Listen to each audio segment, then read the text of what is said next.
I see the value of AI when it comes to job search processes, career branding, career management. And so I want to develop and have already started to develop some products, some sort of one-off products that people can purchase to help them to learn how to do some of these things, because I think it will sort of set them free in the sense of being able to do these things for themselves for an ongoing basis. Welcome to Career Coaching Secrets, the podcast where we talk with successful career coaches on how they built their success and the hard lessons they learned along the way.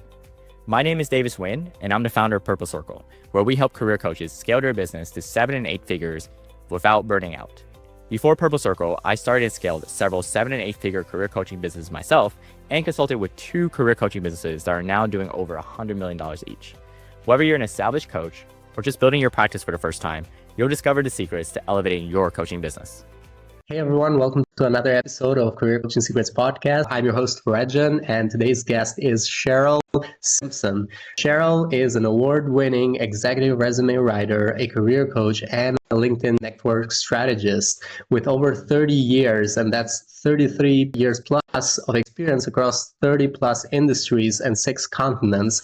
Cheryl has helped countless mid to senior level executives accelerate their job searches and reinvent their careers. She's the founder of Executive Resume Rescue and a quadruple certified coach whose clients regularly land roles in just 2 to 4 months. And it's my pleasure to have you on the podcast today, Cheryl. Welcome to the show. Thank you so much, Regan. I appreciate it greatly. It's a real honor. So tell me a little bit more about what inspired you to become a coach and start your own coaching business. Well, actually, it was an accident. I mean, this is true, I think, for a lot of people in their careers. Sometimes we don't necessarily, there certainly are people who set out to do X and who then become an X in their career. That was not me. I was actually working as a rehabilitation counselor, helping people who've been injured on the job return to work. And in that role, I had to liaise with a resume writer so that he could write resumes for these folks who were unable to return to the same type of job. And this gentleman that I had to liaise with was on the grouchy side. And he got mad at me one day when I asked for help on a resume, and he literally threw a resume writing book at me. Well, I didn't want to have to deal with that anymore, so I read the book and I started to learn, and I got better and better at it, and then kept going on in subsequent roles into what was beginning to look like, at that time, career counseling. And this was in the time period when coaching was just starting. So some of the early pioneers in the industry were just beginning to define what coaching is, how it was different from counseling. And I decided to make the transition from counseling to coaching because I thought what they were up to was really vibrant and important and very action-oriented, very common sense oriented, and I liked that. And so I started in getting some of my early coaching training, and because I'd already had so much experience in career-related themes, it just made sense to start as a career coach. Because I have a real passion around helping people to find or create meaningful work for themselves in whatever modality that works for them. Work is so critically important, now more so than ever, as we're in the midst of another transformation of the workplace as AI, becomes integrated everywhere, and it's going to overhaul so many different things in the landscape. And when people are able to find or create meaningful work, then it's easier for them to navigate challenges like that. Mm-hmm. And as someone who has been part of different market transitions, so you have been doing coaching when Zoom wasn't the thing, or when it was done in person. So your journey kind of has shifted and has been adapted to technology over time, and not just technology, but even the economy has changed a lot. How would you describe the journey? Oh yeah, it's been at times a chaotic one. Because I've worked through recessions and of course the pandemic and lots of other smaller but still critical. There are a lot of ups and downs in the U.S. economy, let alone the world economy, and those shifts career coaches have to help our clients navigate, and we ourselves have to navigate. So one of the keys that I've tried to pay attention to in my own business is this is old news. This is not anything earth-shattering, but I think it's important that I really focused in from the very early stages of my business on having multiple streams of income, right? Different kinds of income, not just working with, different segments of clients or, one-on-one versus group coaching, but also just other things, online classes, contractual assignments, outplacement, which is very project oriented. So doing a variety of different kinds of things that kept streams of money coming in that helped me weather the storm when I went through those periods of, a paucity of clients like the pandemic that, probably wiped out a lot of career coaching businesses for that very reason. They weren't ready for that. Like we just mentioned that you basically are working with mid to senior level executives.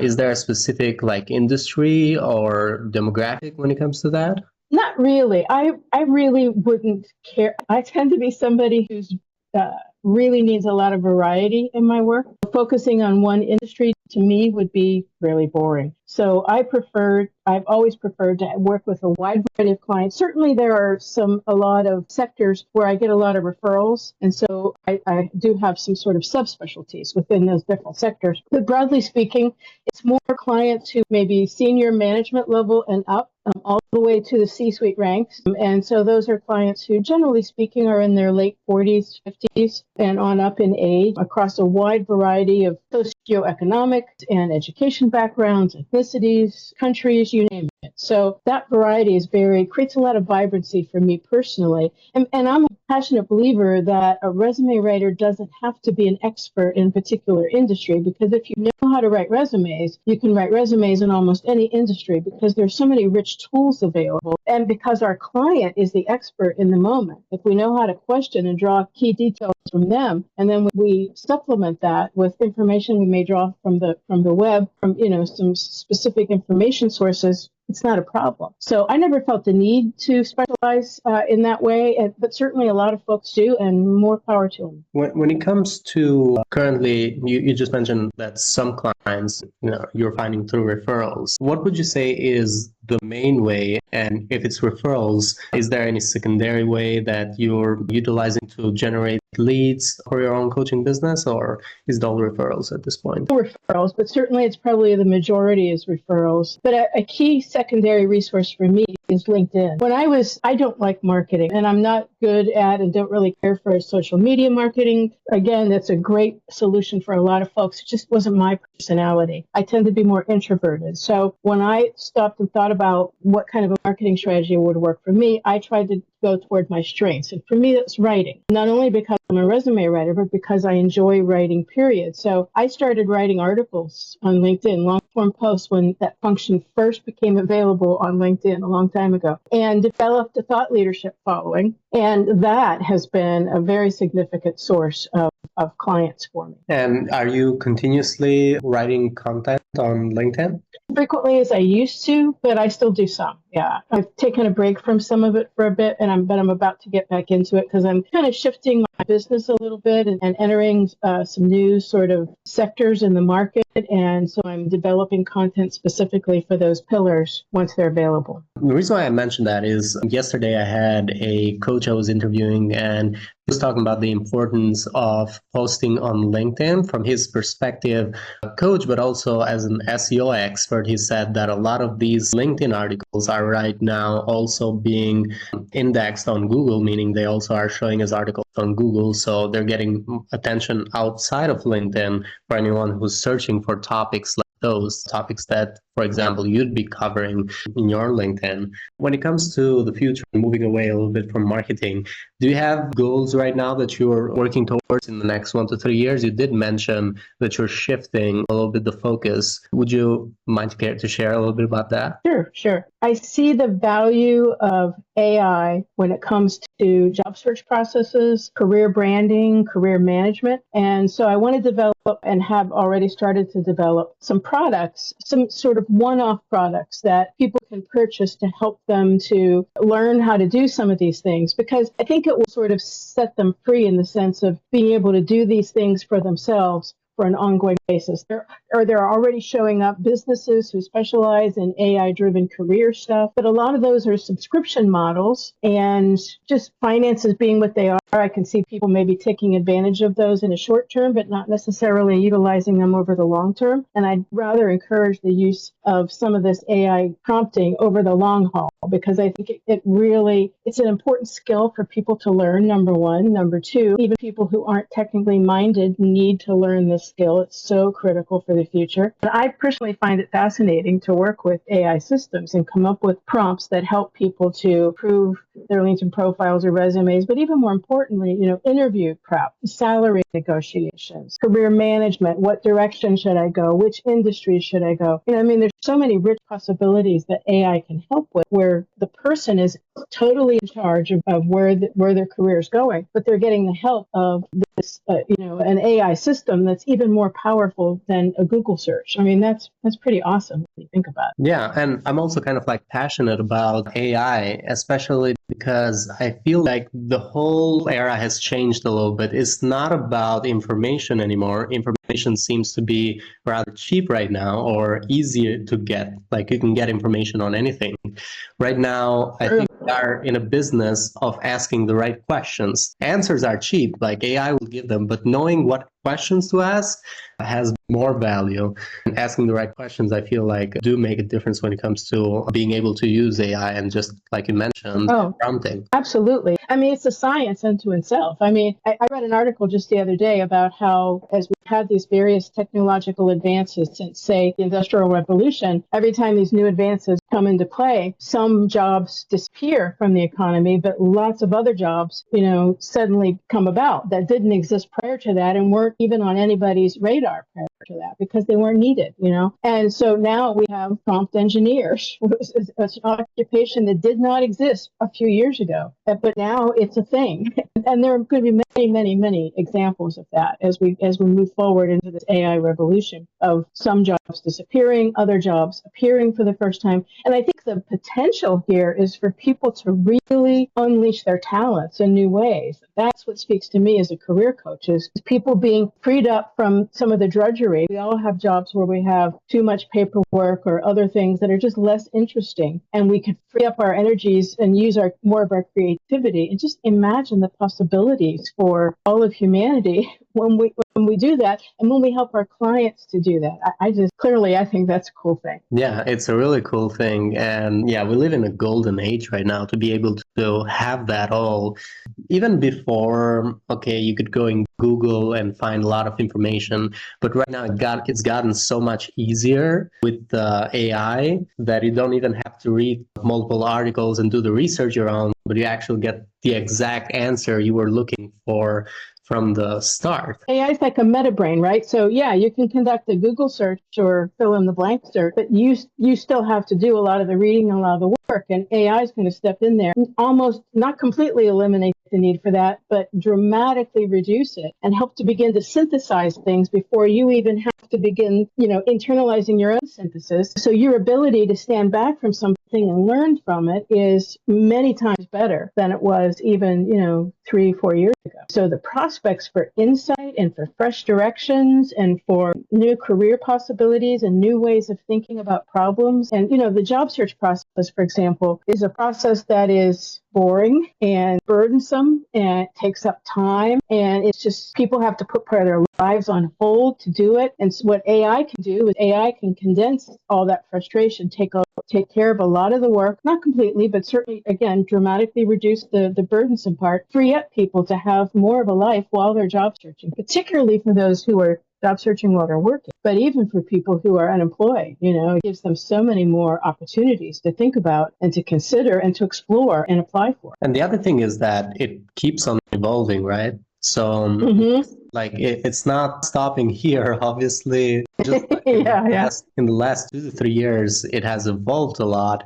And now we're also seeing these AI agents, which you could give it tasks and it's going to go ahead and do the whole thing for you. Like, even I've seen an example, I haven't used it yet myself, but seen examples of people using AI to find the cheapest plane tickets and book it for them, giving them the credit card number and everything. And he's going to do it for them. He's going to go search find the roots and make sure that, yeah, it's all good. That is wonderful. Like so much admin work gets pushed to AI and quality work is still left with us as humans. Yeah, and we're needed for that, So that's why AI is not going to take over all occupations because there's so many of them, and there's pieces of parts of most of them where our human qualities and capabilities are of key importance. But I think the goal for us as coaches is to help our clients focus on those parts, to develop those parts. Yes, they're going to need to learn, some AI stuff, but it's all doable. And the beautiful thing, I think, and fun thing about AI is AI will teach you how to use AI. That's pretty freaking awesome. Yeah, it's very awesome. So I wanted to ask you, when it comes to investments, when it comes to your investments in your coaching business or investments in yourself that would help the coaching business, since you have been in the industry for a while, what would you say have been some of the best investments you have made to grow or that have made like an impact in you growing your coaching business? Well, I think one of them was getting some additional certifications. I came into the industry, already had a lot of experience, but I didn't have any of the standard certifications, which at that time was the route by which people entered into the business. So in getting those and multiplying those, in my case, 4 times over, was really valuable because a certification gives you instant recognition in the eyes of a client. It doesn't guarantee that they're going to work for you, but it helps them qualify you, if you will. And so I think that's enormously helpful. And then the other thing was in the resume writing industry, there's a global contest that you can participate in.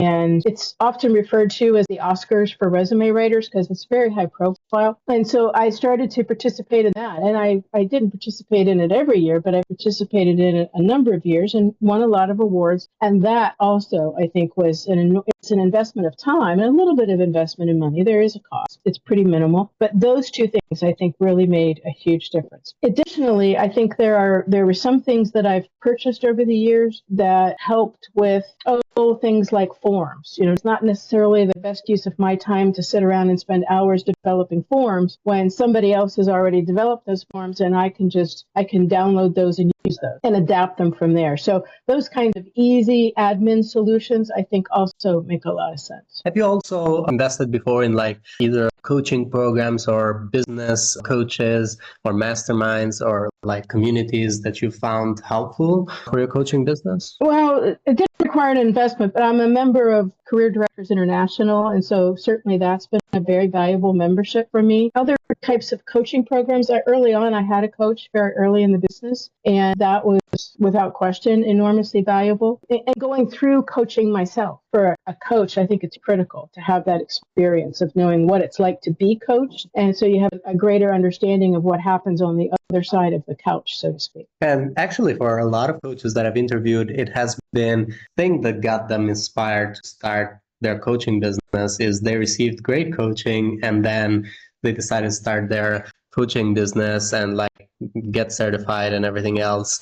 I'm also going to share with you like when you see the research that goes into investments, you're going to find it interesting to see what investments, at least from the coaches that I've interviewed, which were about 71, you'd see which investments had the highest return and which investments were of the lowest returns. And it's going to be a little bit funny because when it comes to our research from the people that we have interviewed on the market we have interviewed, it actually ended up that the certifications themselves did not bring a lot of ROI for the amount of money that they took to get certified, or there were coaches that did not do the certifications that still were able to do well as a coaching business. That is a different topic. Just wanted to share that because we found that on our research.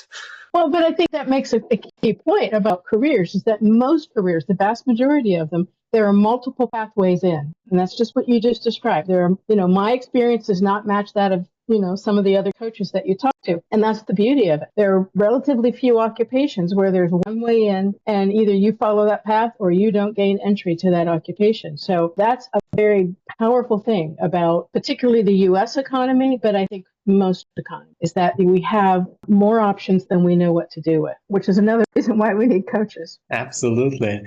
Throughout your experience, is there something that when you were getting started, you wish you had known, like a lesson learned or even expected lesson learned that would actually, had you known that, made the way to you growing your business faster? I think one big one would be automation. I didn't pay enough attention to automation. I was in the business before automation really became a thing, and I didn't really pay a lot of attention to it once it started to become a thing. And I wish I had, because I think it could have really hastened my growth of my practice.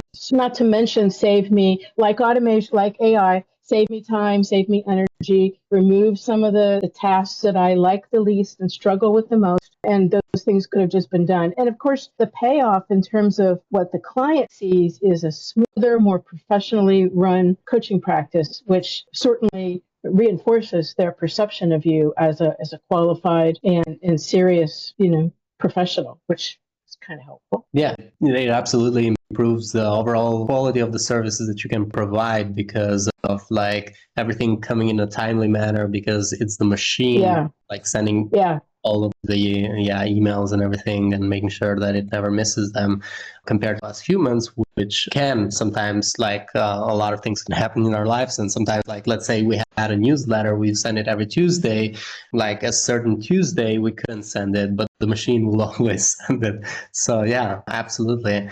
And what would you say are the biggest challenges you either faced or are still facing today in further growing your coaching business or getting your coaching business from where you are at today to where you actually wanted it to be, if there's any change you want to make to your coaching business? Well, for me personally, it's finding ways to work with AI, not just learning AI systems and learning how to prompt, but what role does AI have in my business and how do I leverage that? How do I make AI work for me? How do I streamline that process? Because you talked about, information is everywhere earlier, and it's true. And AI kind of exacerbates that because it can give you access to a phenomenally increased amount of information, even more so than you can get already through the internet. So, but you have to have a way to deal with that. And me, I think AI can be a huge asset for me in understanding how to do that and developing processes and procedures for how to do that. Everything from, okay, I want to build out my blog calendar for the rest of the year. I can go to AI and I can ask for, some possibilities, some different topics. I can get help in actually drafting those. I can get help with editing those. I can get help with marketing those. But in order to do any of that, I first have to learn some things and I have to have some systems in place for how to do that. And I think that's where I'm at right at the moment. And it's where I'm probably going to be for a while because so many new things are happening with AI every week that if you're staying in touch with it, you can really see the evolution happening pretty fast. And it can be overwhelming at times. Yeah, I was just going to say that it can be quite overwhelming and maybe sometimes hard to keep up with. So is there any final advice you'd like to give to other coaches who are looking to scale their impact? I think first and foremost, don't give up. When you have a passion for coaching and you have a difference you're trying to make in people's lives, you can assume that it's broadly needed. Now, you might need to evidence that. You might need to research that. But so it's important not to give up, to really keep working at, get whatever help you need, to package your offerings, to clarify the difference you're trying to make, to do the marketing or whatever pieces are that you're weaker at. Because that's the problem, right? A lot of coaches are really good at the coaching piece, the people piece, but less good at the admin piece or the marketing piece or the finance piece. But the good news is that you can get help with all those pieces. So you're not alone with that. If you have the inherent, person-to-person skill, that's the hard thing to learn. If you have that, then the rest of this stuff you can get help with. So get the help you need with that stuff so that it doesn't get in the way of this stuff, because this is the stuff that changes people's lives. Absolutely. It's been a real pleasure, Cheryl. For anyone who wants to find you or connect with you, they can find you on your LinkedIn at Cheryl Simpson. They can also find you on your website, executiveresumerescue.com. Is there any other way people could reach out to you? Well, they're welcome to email me at csimpson@proton.me. Thank you so much, Cheryl. It's been lovely. Thank you so much for the opportunity, Reg, and have a great day. That's it for this episode of Career Coaching Secrets. If you enjoyed this conversation, you can subscribe to YouTube, Spotify, Apple Podcasts, or wherever you're listening to this episode to catch future episodes. This conversation was brought to you by Purple Circle, where we help career coaches scale their business to 7 and 8 figures without burning out. To learn more about Purple Circle, our community, and how we can help you grow your business, visit joinpurplecircle.com.